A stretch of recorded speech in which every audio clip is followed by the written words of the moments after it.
नमस्कार दोस्तों, welcome to अंकित 123 और मैं हूं अंकित यादव। मेनली इस वीडियो में हम चाइना की डेब्ट ट्रैप पे डिस्कस करेंगे। हम डिस्कस करेंगे आखिर ये चाइना का डेब्ट ट्रैप क्या है और आज तक कितनी कंट्रीज चाइना के डेब्ट ट्रैप में फंस चुकी हैं और फंसने वाली हैं। So lot to know and lot to discuss as of always. लेकिन जो ये मेन फैक्टर है चाइना डेब्ट ट्रैप, उसको डिस्कस करने से पहले हम China belt and road initiative के ऊपर डिस्कस करते हैं, क्योंकि it's it is also an important topic. So China का जो ये बेल्ट एंड रोड इनिशिएटिव है, इसको इंग्लिश में अगर हम फॉर्मली पढ़ें तो उसको वन बेल्ट वन रोड के नाम से जानते हैं और इसका शॉर्ट फॉर्म है OBOR। ये ग्लोबल इंफ्रास्ट्रक्चर डेवलपमेंट स्ट्रैटेजी है जिसको चाइनीज गवर्नमेंट ने 2013 में अडॉप्ट किया था। अगर इस अगर हम चाइनीज गवर्नमेंट के इन्वेस्टमेंट, जिन्होंने आज तक चाइनीज गवर्नमेंट ने 70 कंट्रीज और international organisation including international organisations में इस स्ट्रैटेजी के तहत इन्वेस्ट किया है। और जिसकी मैंने वीडियो के स्टार्टिंग में बताया था कि कुछ कंट्रीज है जो चाइना के डेब्ट ट्रैप में फंसने वाली है और कुछ ऐसी हैं जो फंस चुकी हैं। तो कुछ ऐसी हैं जो फंसने वाली है, ऐसी 8 कंट्रीज, अगर मैं उनके नाम बताऊं तो ये देखिए: Djibouti, Kyrgyzstan, Laos, Maldives, Mongolia, Montenegro, Pakistan and Tajikistan. अब आप बोलेंगे why Pakistan is in this list? Pakistan इस लिस्ट में क्यों है? आप में से बहुत लोग जानते होंगे कि पाकिस्तान एक बहुत बड़े कर्जे में है। और हाँ, ऐसी बात नहीं है कि इन्होंने सिर्फ वर्ल्ड बैंक से कर्जा लिया है। इनको अगर हम देखें तो UAE से भी बहुत बड़े एड मिलते थे, लोन टाइप लोन है लेकिन उसको एड बोला जाता था क्योंकि जो उस पे इंटरेस्ट लगता था ना, वो ना के बराबर लगता था। तो हालांकि कुछ महीनों से पाकिस्तान एंड UAE और सऊदी अरेबिया के रिलेशंस बहुत खराब हुए हैं। तो सऊदी अरेबिया और UAE जो इनको एड पे करते थे, इन्होंने वापस ले लिया। अब उनको लोन चुकाना था पाकिस्तान को, लेकिन पाकिस्तान के पास इतनी इकोनॉमी है नहीं कि वो आराम से बैठ के लोन पे कर दें। तो उन्होंने क्या किया, इस लोन को चुकाने के लिए भी चाइनीज सरकारी बैंक से उन्होंने दोबारा लोन लिया। तो सोचिए, चाइनीज मतलब एक लोन को चुकाने के लिए चाइनीज बैंक से उनको लोन लेना पड़ा। सो ये इनकी हालत है आज के समय। और सिर्फ ऐसी बात नहीं है कि इनको UAE के रुपए चुकाने थे। लगभग इन्होंने $1.5 बिलियन का लोन लिया था UAE से।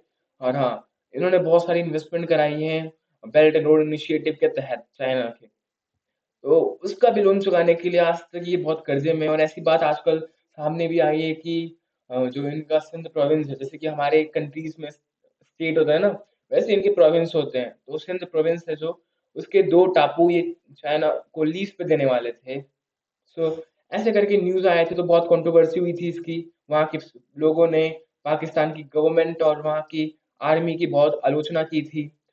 So that is why Pakistan is in this list. अब आप बोलेंगे why why I am making video on this. अगर डेब्ट ट्रैप में चले भी गए तो जैसे कि मैंने बताया कि पाकिस्तान के कुछ टापू चाइना लीज पे लेने वाला है। तो आप बोलेंगे हाउ, ऐसा कभी तो हुआ नहीं है। लेकिन ऐसी बात नहीं है, ऐसा हुआ है। अगर हम एग्जांपल लें तो हम श्रीलंका का एग्जांपल लेते हैं। श्रीलंका चाइना के डेब्ट ट्रैप में बुरी तरीके से फंसा है और उनका जो हम्बनटोटा पोर्ट है वो 99 ईयर्स के लिए चाइना के पास लीज पर है। चाइना का कंट्रोल है वहां पर 99 ईयर्स के लिए। अब अब आप लोग कुछ होंगे कुछ ऐसे जो हम्बनटोटा पोर्ट के बारे में जानते होंगे। बहुत अच्छी बात है, आपको इतनी नॉलेज होनी चाहिए। अगर नहीं जानते हैं तो चलिए हम इसको मैप पे डिस्कस करते हैं। तो गाइस, ये है वर्ल्ड मैप और ये है हमारा प्यारा भारत। अगर हम इसके थोड़ा सा नीचे आए तो हमें मिलेगा श्रीलंका। अगर हम श्रीलंका के सदर्न जोन में जूम करके देखें तो आपको यहाँ पे मिलेगा हम्बनटोटा पोर्ट। यहाँ का ये हाँ, और हाँ, यहाँ पे हम्बनटोटा पोर्ट आपको वेल डिजाइन मिलेगा, वेल सेटल्ड मिलेगा, क्योंकि यहाँ पे चाइनीज कंपनीज ने इन्वेस्टमेंट की है। देखिए, ये रहा हम्बनटोटा पोर्ट। आप लोग को देख के लग रहा होगा कि भी ये वेल डिजाइन है। हम्बनटोटा पोर्ट कुछ यहाँ से शुरू हुआ है, ये देखिए। यहाँ से इसकी स्टार्टिंग है और ये देखिए यहाँ पे एक बड़ी बड़ी इमारतें भी हैं। अब आप बोलेंगे दिक्कत क्या थी, यहाँ पे इन्वेस्टमेंट हो गई पर श्रीलंका की सरकार क्या लोन नहीं चुका पाई चाइनीज गवर्नमेंट की? जी हाँ, वो लोन नहीं चुका पाई। अब ऐसे देखिए, बात ये थी कि वर्ल्ड का एमटीएस पोर्ट था डेवलपमेंट होने से पहले, और डेवलपमेंट होने के बाद भी ये वर्ल्ड का एमटीएस पोर्ट रहा। तो अब आप लोग बोलेंगे कि अब श्रीलंका के जो सरकार थी उस समय, जो उनकी प्रधानमंत्री थे, वो तो जानते ही होंगे कि अ, यहाँ पे कोई शिप डॉक नहीं होगी, लेकिन तब भी उन्होंने क्यों उम्मीद रखी कि इसको डेवलप किया जाए? तो मेन रीजन था कि जो उनके उसमें प्रधानमंत्री थे रनिल विक्रम सिंघे, ये यहीं से पले भरे थे, यहीं से आए थे। तो उन्होंने सोचा क्यों ना हम अपने जगह को दोबारा मतलब डेवलप करें, तो उन्होंने सी पोर्ट को डेवलप करवाया था, हम्बन टोटा पूरा डेवलप करवाया था। लेकिन अब अब वो जब एमटीएस पोर्ट बाद में भी रहा तो ये लोग पे नहीं कर पाए वापस। तो अब क्या हुआ, चाइना ऐसे समय में या तो कर्ज माफ कर देता है, या जो जहाँ पे उन्होंने इन्वेस्ट किया है उसको लीज पे ले लेता है, मतलब अपने अंडर में ले लेता है कुछ सालों के लिए।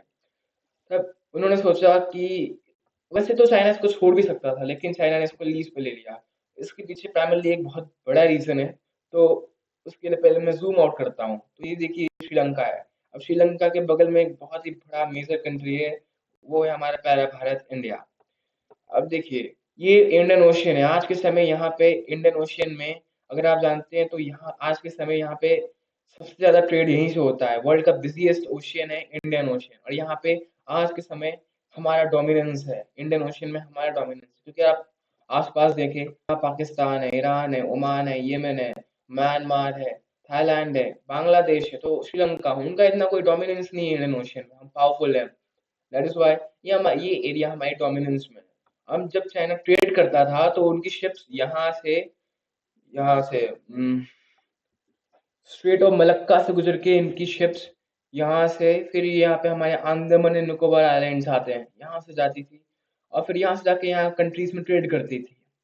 तो अब लेकिन कहीं ना कहीं इंडिया और चाइना के बीच में तनाव था, तो चाइना को डर लगता था कि अगर ऐसा हुआ, इंडिया ने अगर हमारी शिप ब्लॉक कर दी, तो उनका ट्रेड, जो उनका वो ट्रेड करते थे, बहुत बड़ा नुकसान हो। क्योंकि देखिए, स्ट्रेट ऑफ मलक्का के बाद अब यहाँ पे रास्ता खुलता है कुछ ऐसे, मलेशिया से जाएंगे, यहाँ से जाएंगे, तो उनके लिए बहुत सारे, ये मतलब एक नुकसान की बात थी। तब उन्होंने सोचा कि क्यों ना हम यहाँ पर अपना डोमिनेंस बनाए। अब कहीं ना कहीं श्रीलंका की सरकार तो कुछ कर नहीं सकती थी, लेकिन हमारे सरकार इंडिया ने तब भी प्रेशर बनाया, और यहाँ पे श्रीलंका ने एक पैक्ट साइन करवाया। उन्होंने उस पैक्ट में ये लिखा था, ठीक है, आप हमारी इस पोर्ट को लीज पे तो ले रहे हैं, पर हाँ, यहाँ पे कोई मिलिट्री एक्सरसाइज नहीं होगी, यहाँ पे आपकी नावल शिप डॉक नहीं की जाएगी, यहाँ पे सिर्फ मर्सेंटाइल शिप ही डॉक की जाएगी। तो ये कहीं ना कहीं इंडिया के लिए और श्रीलंका के लिए भी एक अच्छी बात थी। तब आप सोचेंगे कि हाँ, अब श्रीलंका को पता था कि यहाँ पे तब भी कुछ होने वाला नहीं, क्योंकि बगल में इंडिया है, तो सारी की सारी शिप यहाँ से लेके यहाँ तक डॉक की चली जाएंगी, इंडिया में डॉक होंगी, यहीं पे उनका रिफ्यूलिंग होगा, चेन्नई में रिफ्यूलिंग होगा, श्रीलंका की जरूरत ही नहीं पड़ेगी। तब तो जैसे कि मैंने बताया था, यही रीजन था कि why this is the emptiest port in the world. ये बिजिएस्ट ओशियन में भी ये एम्प्टीएस्ट पोर्ट है वर्ल्ड का, तो यही प्राइमरली एक रीजन है हमारे भारत की वजह से। अगर चलो यहाँ पे भी रिफ्यूलिंग नहीं हुई, तो वहां पे जाके मलेशिया में रिफ्यूलिंग कर लेंगे या म्यांमार में रिफ्यूलिंग कर लेंगे, तो श्रीलंका की जरूरत ही नहीं पड़ती थी। तो उनके प्रधानमंत्री की उसी गलती की वजह से आज उनकी जो दूसरे प्रधानमंत्री हैं उनको ये लोन चुकाना पड़ रहा है, लोन नहीं चुका पाए इसलिए तो लीज पे इनका हम्बन पोर्ट है।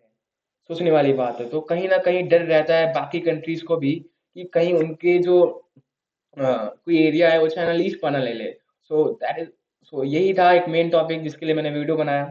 सो आई होप आप लोगों को ये वीडियो पसंद आई हो, तो वीडियो को लाइक करें और मेरे चैनल को सब्सक्राइब करें, ताकि आप मेरे न्यू नोटिफिकेशन सबसे जल्दी पाए।